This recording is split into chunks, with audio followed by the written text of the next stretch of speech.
Hello students, 100 KWS में आपका स्वागत है। आज हम बात करने वाले हैं बीएससी फर्स्ट ईयर की मैथमेटिक्स के बारे में और उसमें हम पढ़ने वाले हैं 3D एंड ऑप्टिमाइजेशन थ्योरी के बारे में।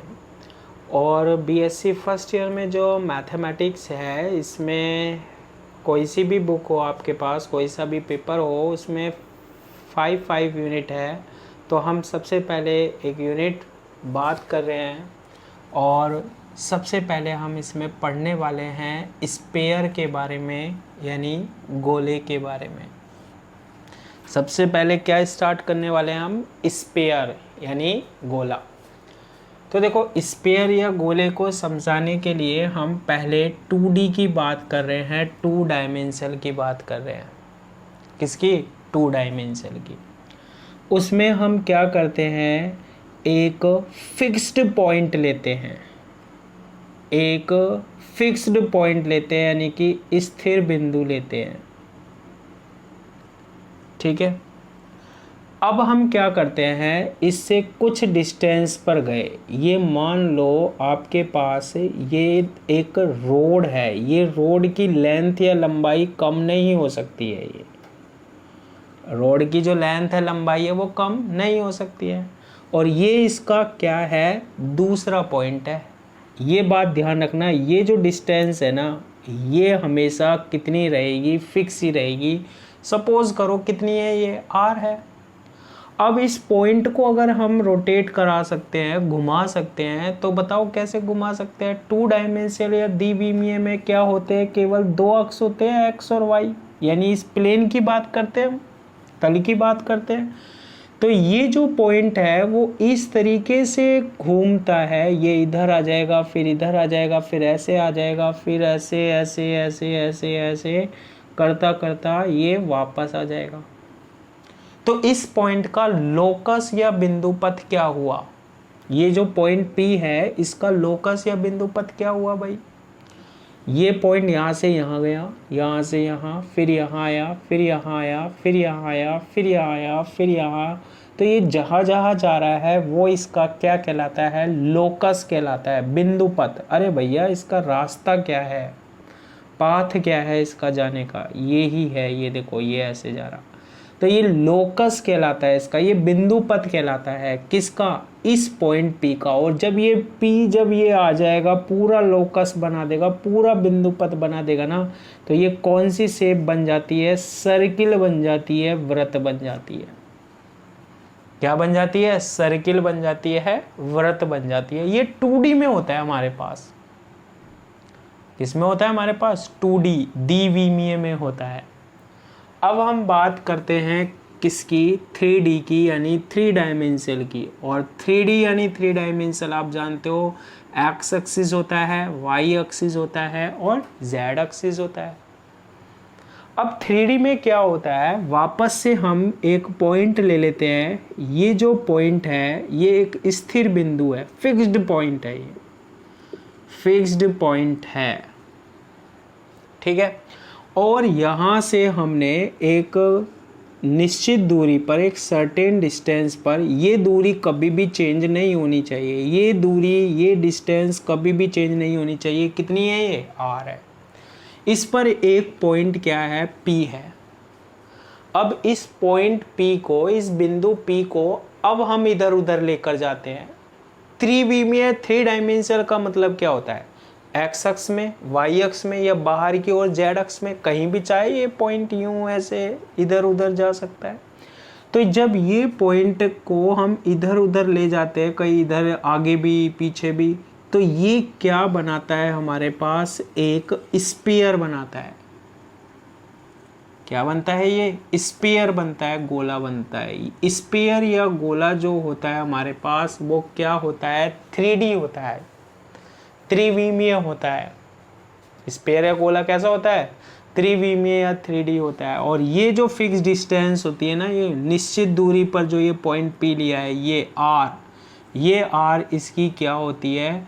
त्रिज्या होती है, रेडियस होती है। r क्या होती है? त्रिज्या होती है, रेडियस होती है।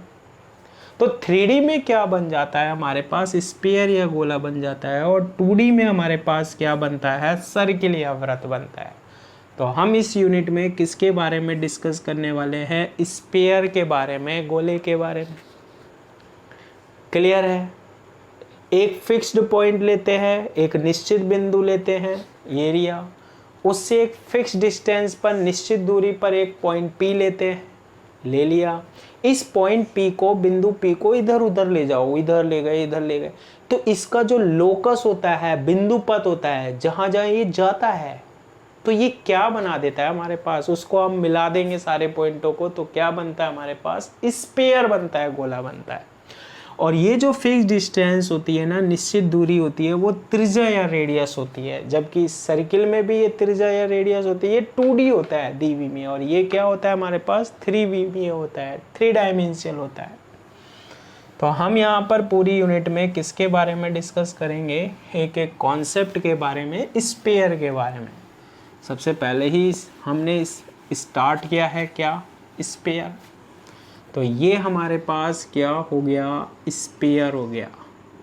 ये हमारे पास क्या हो गया, स्फीयर हो गया, यानी गोला हो गया। अब कोई भी स्फीयर है, गोला होता है, ये जो फिक्स पॉइंट होता है ना बीच में, इसे क्या बोलते हैं हम, सेंटर बोलते हैं। इसे हम क्या कहते हैं, सेंटर या केंद्र कहते हैं। और ये जो डिस्टेंस होती है हमारे पास, ये जो दूरी होती है, इसे बोलते हैं आर। आर क्या होती है हमारे पास, त्रिज्या होती है, यानी रेडियस होती है। ये किसकी बात करी है हमने, स्फीयर की, यानी कि गोले की। तो सबसे पहले हम बात करने वाले हैं इसमें गोले के समीकरण के बारे में। गोले का समीकरण, इक्वेशन ऑफ स्फीयर। इसमें आप डिफरेंट कंडीशंस है, अलग अलग बातें हैं, वो हम सारी देखेंगे।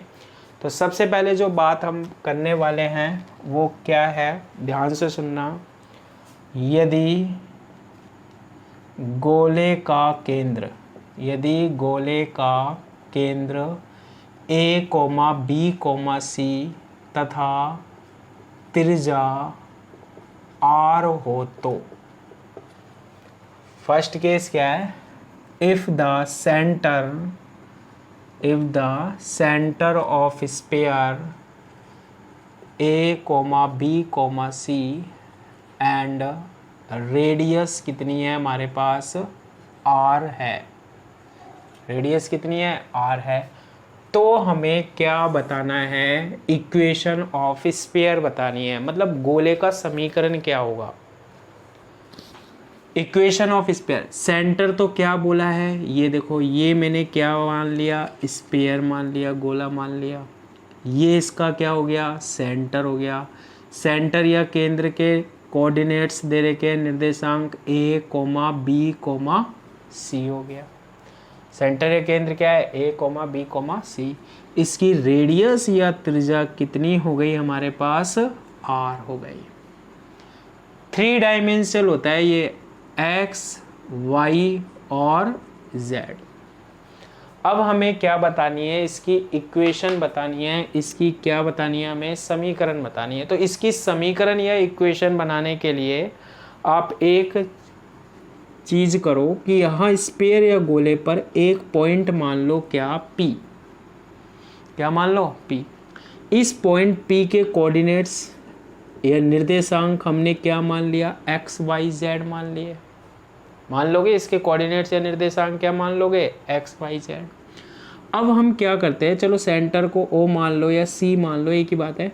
C और P के बीच की हम डिस्टेंस निकालते हैं। देखो, C व P के मध्य दूरी, distance between C and P, जो कि हमारे पास R के बराबर है। R क्या है, त्रिज्या है, रेडियस है।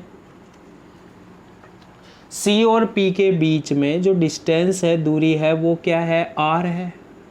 और R हमारे पास C व P के बीच की जो डिस्टेंस है, दूरी R के बराबर है। R बोलते हैं हम रेडियस या त्रिज्या है। दो बिंदुओं के बीच में, 2 पॉइंटों के बीच में हम डिस्टेंस कैसे निकालते हैं? इन दोनों के बीच में हम दूरी कैसे निकालते हैं? याद करो कैसे निकालते हैं। रूट, कैसे?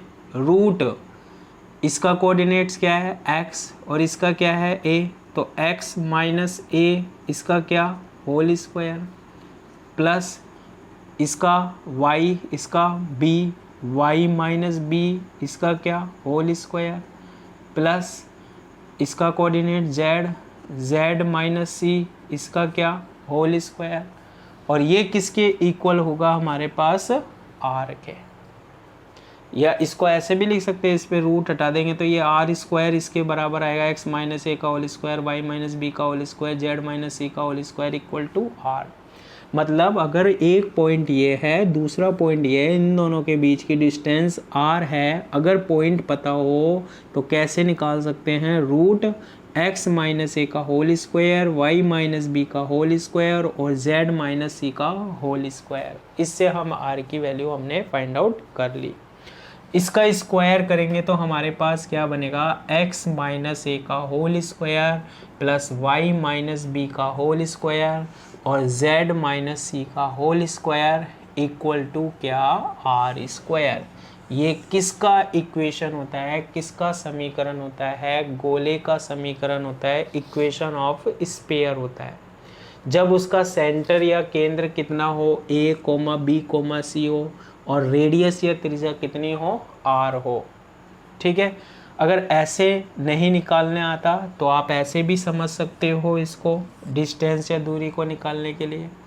ये दो बिंदुओं के बीच की जो दूरी निकलती है, ये कैसे निकलती है? ये सी पी का square equal to, C P का स्क्वायर इक्वल टू कैसे निकलते हैं? ये पॉइंट क्या है? x माइनस, और ये क्या है? a, x माइनस ए का होल स्क्वायर। ये y है, ये b है, y माइनस बी का होल स्क्वायर। ये z है, ये c है, z माइनस सी का होल स्क्वायर। और सी पी स्क्वायर को क्या लिख सकते हैं? आर स्क्वायर x माइनस ए का whole square, y minus B का होल स्क्वायर और z माइनस सी का होल स्क्वायर। मैंने रूट में लिख दिया, एक ही बात है। ये किसका इक्वेशन है? किसका समीकरण है? गोले का, स्फीयर का। x माइनस ए का whole square plus Y minus B का whole square plus Z minus सी का whole square equal to are square. R क्या है? रेडियस है, त्रिज्या है। और ए बी सी क्या है? सेंटर होता है हमारे पास, केंद्र होता है। किसका? गोले का, स्फीयर का। नेक्स्ट बात देखते हैं हम। नेक्स्ट बात क्या होती है? देखो, बिल्कुल देखते हैं। सेकंड है, यदि गोले का केंद्र, यदि गोले का केंद्र कितना हो? 0,0,0 व त्रिज्या r हो। if the center of sphere 0,0,0 and radius कितनी है हमारे पास? r, तो हमें किसकी वैल्यू फाइंड आउट करनी है? इक्वेशन ऑफ स्फीयर की, यानी गोले का समीकरण क्या होगा भैया? बनाना पड़ेगा इसे तो बनाना पड़ेगा। कैसे बनाते हैं? देखो, अभी अभी हमने पढ़ा था x माइनस ए का whole square, y minus b whole square, z minus c whole square equal to are square. a, b, c हमारे पास क्या था? सेंटर या केंद्र था। अब सेंटर या केंद्र क्या है हमारे पास? 0,0,0। रेडियस या त्रिज्या तो वही आ रही है, रेडियस या त्रिज्या तो वही आ रहा है। तो अब ए बी सी की वैल्यू 0,0,0 रख दो, 0,0,0। तो क्या बनेगा? X square plus Y square plus Z square. इनको याद रखना है, क्वेश्चनों में काम आएगा। ये किसका इक्वेशन होता है? किसका समीकरण होता है? किसका इक्वेशन, किसका समीकरण? स्फीयर का, गोले का।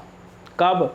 जब उसका सेंटर या केंद्र कितना हो? 0,0,0 हो और a, b, c हो तो x माइनस ए का whole square, y minus B का होल स्क्वायर, z माइनस सी का whole square equal to are square. Clear है ये वाली बात? नेक्स्ट, दो फॉर्म हो चुकी है इक्वेशन ऑफ स्फीयर की, गोले के समीकरण की। तीसरी हम बात करते हैं जर्नल इक्वेशन बनाते हैं। ये गजब की, इसके तो बहुत क्वेश्चन करने वाले हैं हम।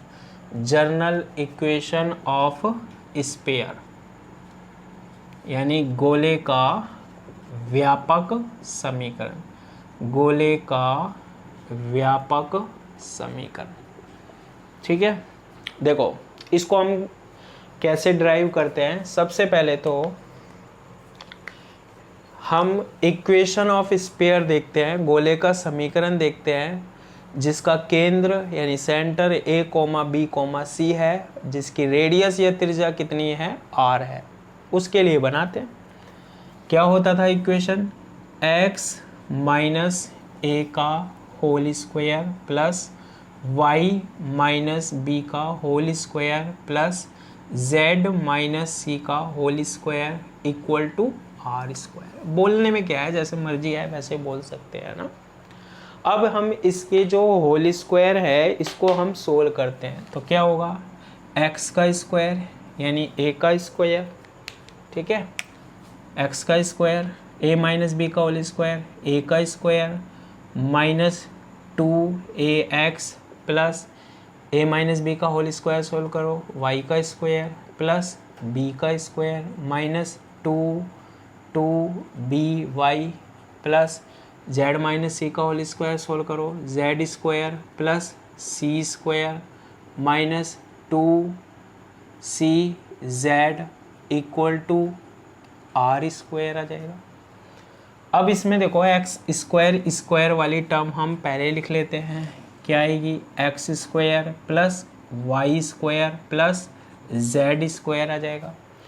फिर हम एक्स वाली टर्म लिख लेते हैं, कितना होगा, माइनस 2ax, फिर वाई वाली लिख लेते हैं माइनस 2by, फिर माइनस 2cz।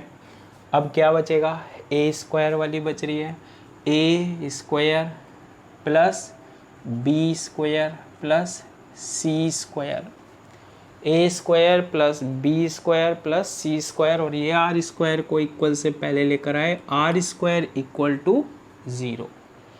क्लियर है। यहाँ हमारे पास ए बी और सी, केंद्र क्या था हमारे पास, सेंटर क्या था, सेंटर क्या था, केंद्र क्या था, ए कोमा बी कोमा सी। यहाँ लिख देता हूँ, सेंटर या केंद्र क्या था, ए कोमा बी कोमा सी था। क्लियर है, ये सेंटर पॉइंट था, के पॉइंट था ना, केंद्र बिंदु था। अब इसमें हम क्या पुट करते हैं कि जो ए है ना उसकी जगह तो हम माइनस यू पुट कर देते हैं।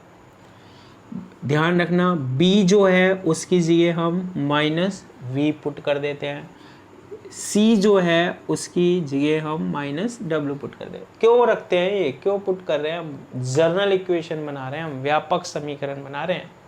ए की जगह माइनस यू पुट किया, बी की जगह माइनस वी और सी की जगह माइनस डब्ल्यू। क्या बनेगा ये, x square plus Y square plus Z square minus, A की जगह माइनस यू रखेंगे तो माइनस माइनस हो जाएगा प्लस, तो प्लस हो जाएगा 2ux, बी की जगह हम माइनस वी रखेंगे, माइनस माइनस क्या हो जाएगा प्लस, तो क्या बनेगा 2vy, फिर सी की जगह हम माइनस डब्ल्यू रखेंगे, माइनस माइनस प्लस हो जाएगा 2w और z। फिर इसके बाद क्या आ रहा है प्लस, ये सारी चीज़ को हम ब्रैकेट में लिख लेते हैं, ए की जगह हम यू स्क्वायर, ए की जगह माइनस यू रखा, यू स्क्वायर, बी की जगह हम रखेंगे माइनस वी यानी वी स्क्वायर, सी की जगह डब्ल्यू square minus r square equal to 0। इतना चेंज कर लेंगे हम, बिल्कुल कर लेंगे सर।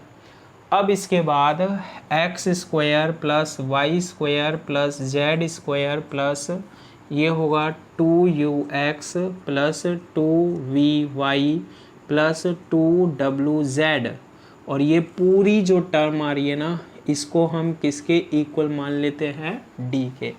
तो ये जो इक्वेशन बनता है ना हमारे पास, ये किसका इक्वेशन है, किसका समीकरण है, जनरल इक्वेशन ऑफ स्फीयर, गोले का क्या है, ये व्यापक समीकरण है। गोले का क्या है, व्यापक समीकरण है। जनरल इक्वेशन ऑफ स्फीयर है x square plus Y square plus Z square plus 2ux plus 2vy plus 2wz plus d equal to 0।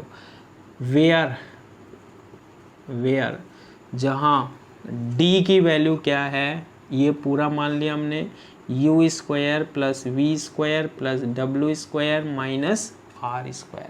यहाँ से हम आर स्क्वायर की वैल्यू फाइंड आउट करते हैं, तो आर स्क्वायर इधर आएगा प्लस का हो जाएगा, डी उधर जाएगा माइनस का, u square plus v square plus डब्ल्यू स्क्वायर माइनस कितना डी। तो आर इक्वल्स टू क्या होगा, root u square plus v square plus डब्ल्यू स्क्वायर माइनस डी। आर क्या हुआ है हमारे पास यहाँ पर, रेडियस या त्रिज्या है।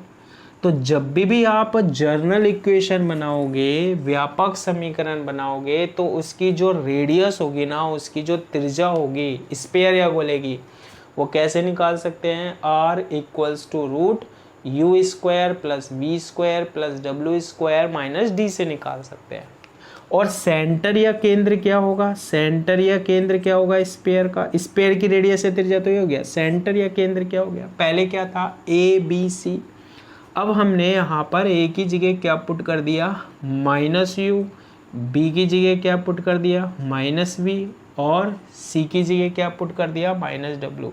तो माइनस यू माइनस वी और माइनस डब्ल्यू हमारे पास क्या है, सेंटर या केंद्र है। ठीक है, तो जब भी जनरल इक्वेशन ऑफ स्फीयर पूछे, यानी गोले का व्यापक समीकरण पूछे, तो गोले का जो इक्वेशन है, समीकरण है स्फीयर का, वो क्या होता है, जनरल इक्वेशन व्यापक समीकरण क्या होता है, x square plus Y square plus Z square plus 2ux plus 2vy plus 2wz plus d equal to 0। जहाँ रेडियस क्या होगी, त्रिज्या क्या होगी, r equals to root u square plus v square plus डब्ल्यू स्क्वायर माइनस डी होगी, और उसका सेंटर या केंद्र minus u minus v minus डब्ल्यू होगा।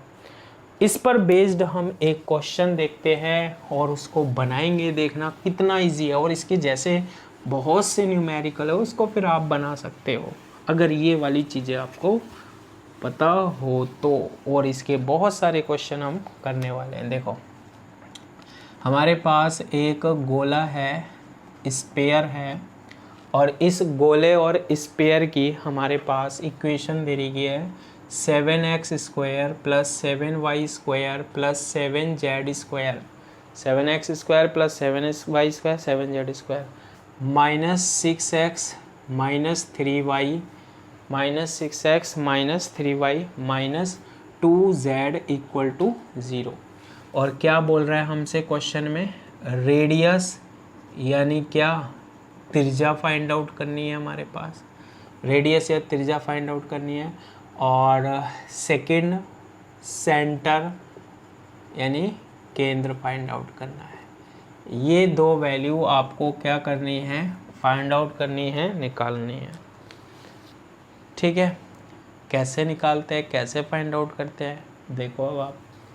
सबसे पहले हम गिवन क्या है, दिया क्या है, इक्वेशन दी है स्फीयर की, स्फीयर की गोले की क्या दी हुई है, इक्वेशन दी हुई है, समीकरण क्या, 7x square plus 7y square plus 7z square minus 6x minus 3y minus 2z equal to 0। इसे दे देते हैं इक्वेशन नंबर फर्स्ट।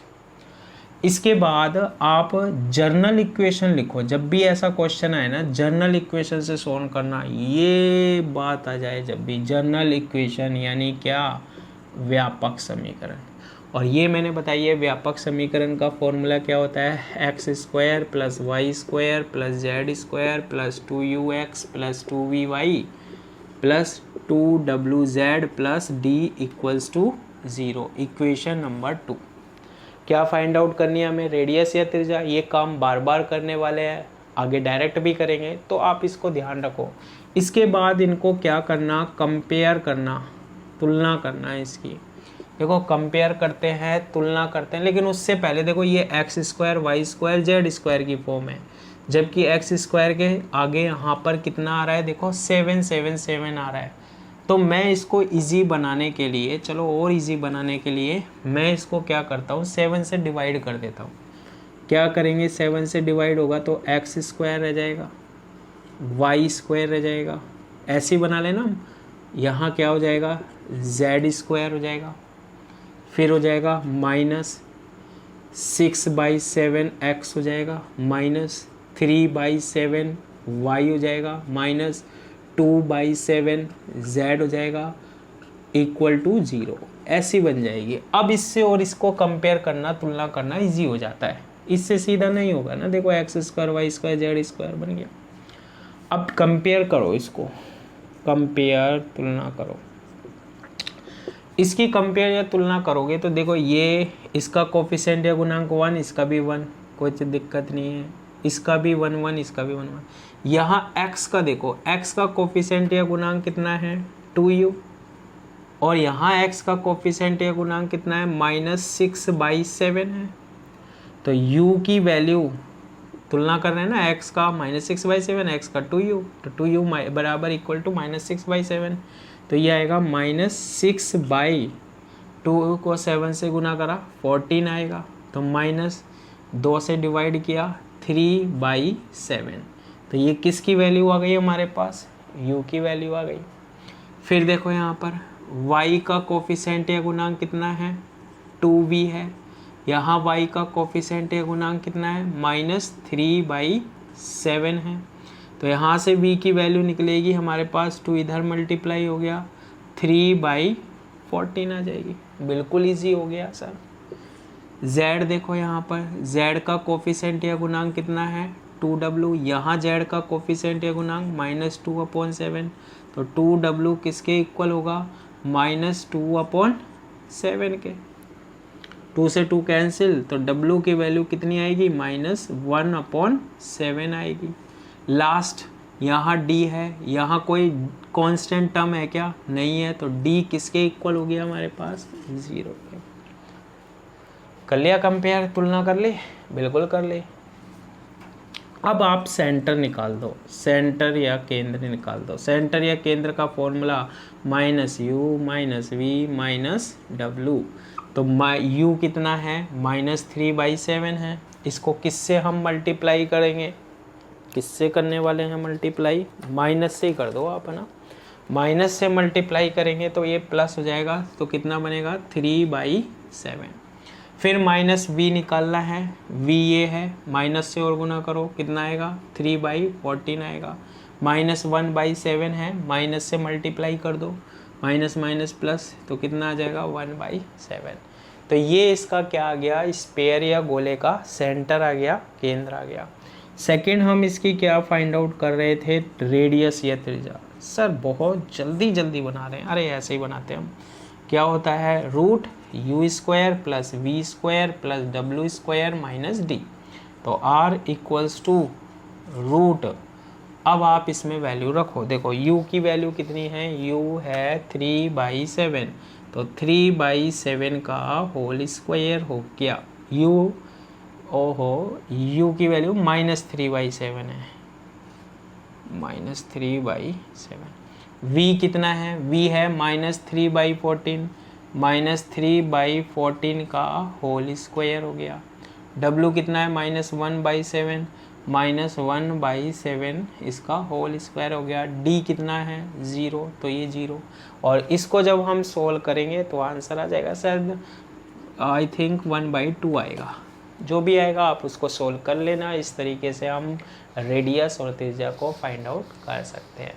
तो आज की क्लास के लिए इतना ही। नेक्स्ट क्लास में हम लेकर आएंगे बहुत सारे क्वेश्चन जिसकी हेल्प से ये फॉर्मूले याद हो जाएंगे। आज के लिए इतना ही, थैंक यू।